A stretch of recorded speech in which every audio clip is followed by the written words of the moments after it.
Hello everybody and welcome back to another tech review video, and today I'm going to be reviewing this Acer Predator G1-710 gaming desktop. Now before I get into the nitty-gritty details of this particular computer, of course there has to be a disclaimer. So Acer America reached out to me and asked me if I wanted to review their system, to which I replied, am I allowed to say anything I want? And they said yes.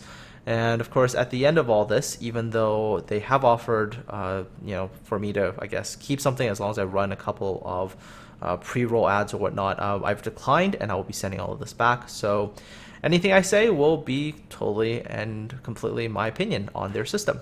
So let's get going. Let's look at the specs. Let's talk about the game performance and any other thing I really want to talk about.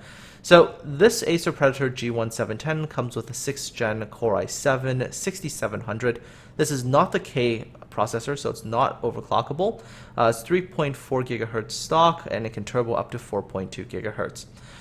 It comes with an NVIDIA GTX1080 graphics card with 8 GB of GDDR5X. And in terms of its clock speed, from GPU-Z, it looks like 1607 megahertz, and then it can turbo itself to 1734 megahertz. The RAM is 32 gigabytes, so that's 4 by 8 gigabyte DDR4 Hynix RAM, 2133 megahertz. In terms of storage, there's a 512 gigabyte SSD and a 2 terabyte Seagate Barracuda 7200 RPM hard drive. It also comes with a 460 watt power supply, although there's no particular specifics on whether it's an 80 plus or 80 plus bronze or so on and so forth. Power supply, we don't know that. The system also does come with a Predator Flare mechanical keyboard as well as a gaming mouse. It also does come with a suitcase, but it is a bit of a limited offer, but I'll talk about that suitcase in a little bit more detail a little bit later. Also comes with a 2-year warranty, and it currently retails for $2,299.99 US on Newegg and the Acer USA store. As this is a gaming computer, and I am going to make the assumption that most people who buy a computer like this are probably wanting to game with it, the first thing I did was obviously go into games and test it out. And so this is the G1 running Crysis 3 at 3440 by 1440. All details and graphics set to very high with 4x SMAA. Well, it ran okay. I mean, we're talking frame rates between like sort of 30-ish to maybe 40 something on these kinds of settings. Now, assuming that you make some slight tweaks to, let's say, AA or maybe to shadows, I'm pretty sure you can get some pretty solid frame rates. So I would say at least Crysis 3 at this kind of resolution, this kind of graphics setting, is definitely playable on the Predator G1. Next game I tested would be Battlefield 4, and this is sort of where I had the first sort of issues with frame rates. Now for Battlefield 4, how I set it up in terms of the graphic setting is 3040 by 1440, everything set to Ultra 4x MSAA, and I had to set resolution scale to 150% instead of 200. And when I set it to 200, I was getting frame rates in the 20s, which isn't very good. However, at 150% resolution scaling, most times I was getting about 40 some odd FPS, and the game was playable, although there were in some cases, for example on the Shanghai map, where I, at least on the single player campaign, during the time with the hotel with the helicopter and the water fountains going off, it's getting about 20 something FPS there. Again, this is probably a game where if you're going to play it at this kind of resolution, you're going to have to make some adjustments with regards to either AA shadows or some other thing, and as well as play around with the resolution scale to get optimal performance and ideally 60 FPS. So generally speaking, if you're playing very graphically intensive games and you're playing it at 3440 by 1440 and you're trying to crank everything to ultra, you're probably going to suffer a little bit of a performance hit. So ideally, you're probably going to have to make some adjustments to your graphic settings to try to get as many frames per second as possible while maintaining visual quality. For me, this is a big deal. For me, I feel like once I've gotten used to playing with 60 FPS and above, you go back down to like 30 something, it's not as comfortable. So I would definitely make those adjustments. Although, I mean, if you're okay with 30 some odd FPS, then power to you. For games that are a little bit less graphically demanding, so take for example World of Warships, I could run at 3440 by 1440, maxed everything, and the game held very, very stable frame rates between the high 60s to the cap at 76. So for games like this, they will tend to run very, very smoothly without any issues. Again, if you're talking about graphically intensive things, then you're going to have to make adjustments. For not so intense games, you should have no issues whatsoever setting everything just to max.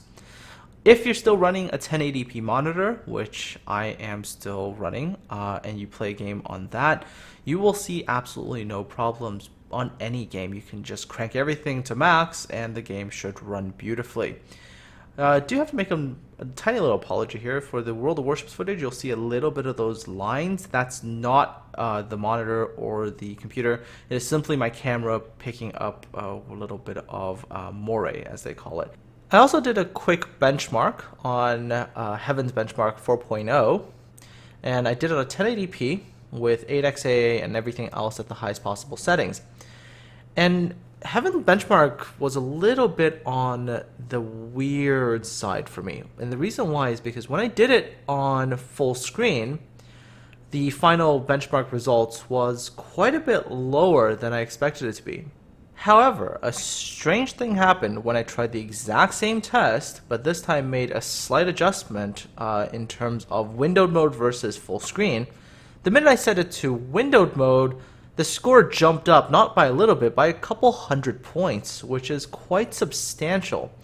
And so this is something that I'm not really sure the reason why. I'm just guessing it is possible that trying to make it go full screen 1080p on a 3440 by 1440 monitor, it wasn't too happy with that because the GPU had to do some additional work to rescale things. I don't know. That might be it, but this is the score on everything full screen. And then I'm going to show you two screenshots where I did it on windowed, and you'll see that there's quite a big dramatic increase when I actually did it on the windowed mode.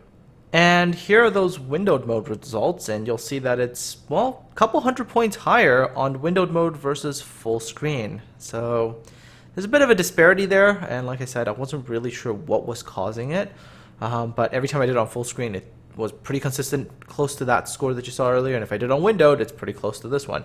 Now, if the windowed results are the ones to be trusted, which I think they are, then if you then go and compare it to websites that have Heaven benchmark scores, you'll see that the GTX 1080 on the G1-710 compares pretty favorably, actually, compared to 980 Ti's and Titan X's. So the GTX 1080, definitely a very, very good performing graphics card. Aside from the gaming performance, there's a couple of other things. I mean, this desktop does come with an 8X DVD rewritable drive that's located in the front there. It's a little bit more like a laptop drive where if you press the button, it just pops up and you have to pull it out. It also has another kind of nice little built-in thing, which is there's these two parts that you can pull out, and that allows you to actually hang your headphones there. So that's a very, very convenient feature, and you don't have to leave your headphones just lying around. In terms of the system's external appearance, well, it's not really to my taste. I prefer things a little bit more on the minimalist side, but it's not a bad look, and plus black and red I think go very, very well together. The LED lights are very nice, and you can customize the LED lights with the piece of software that is provided with the system. In terms of not having a clear side panel, it's something I kind of wish they had. But this particular side panel with the Predator logo doesn't really look horrible either, but that's really up to personal preferences. On the front of the computer, below the nice flashy LED lights, you'll have an SD card reader, a USB 3.1 port, a USB 3.0 port, as well as a headphone and microphone jack. On the back of the system, there are a couple of audio jacks, and that includes jacks for surround sound as well. So if you want to hook this up to surround sound, that could be something that's quite easily done. Below the audio jacks, there are 4 USB 3.0 ports, as well as an Ethernet port. And actually, this system does come with Wi-Fi, but I did find it occasionally to be somewhat unreliable, so Ethernet might be the better option. Below that, you'll see that there are these 2 power ports. It's where you plug things in from the power supply, and the power supply is a completely separate external unit that looks something like this. And so, yeah, it's kind of got like a laptop feel to it, but but this will make sense later when I show you the suitcase. This system is designed to be somewhat portable. And then finally below that you have the video card and all the ports for DVI, DisplayPort, and HDMI cables. Now I did mention that the system is somewhat portable, and my review unit came with this suitcase. Now if you go on Newegg's website right now, and if you want to buy this computer, it'll say that this suitcase is included. Now the suitcase I both really like and also don't like for, well, I'll explain the reasons. I like it because it's a really nice suitcase, and you can pack your computer in it and take it with you. My problem with the suitcase is that the suitcase is just a little bit bigger than what is a regulation carry-on suitcase. So that means if you're packing your system into the suitcase, you can't take it with you on the plane. You're going to have to check it in as checked luggage. And I'm not sure how comfortable I feel having a computer system in a suitcase in the cargo hold of an airplane, and as well as being handled by luggage handlers and getting tossed around. Not too sure. Even though, now I do have to say, there is a lot of foam padding in the suitcase. Just about every component is nicely padded.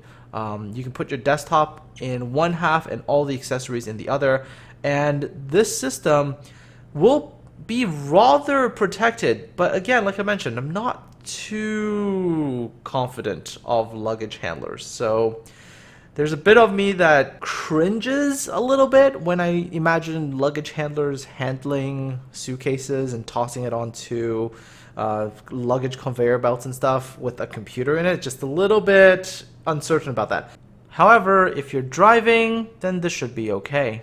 And finally, let's talk about the two included peripherals, which is this keyboard. It's a Predator Flare mechanical keyboard, and it's a clicky keyboard, and you can definitely hear the clicks when you type with it. It's a nice keyboard, actually. When I played with it, I thought this was okay. And this is a keyboard that if I were to buy the system, I would definitely keep on using. So, keyboard's good, but the other peripheral in the set is not that good at all, and it's this gaming mouse. I did not like this mouse at all.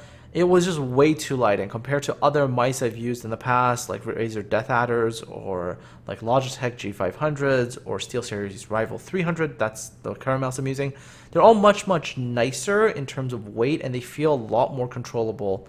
But this one was just way too light, and I didn't enjoy this mouse at all. Wish that with this kind of system they would have included a better mouse.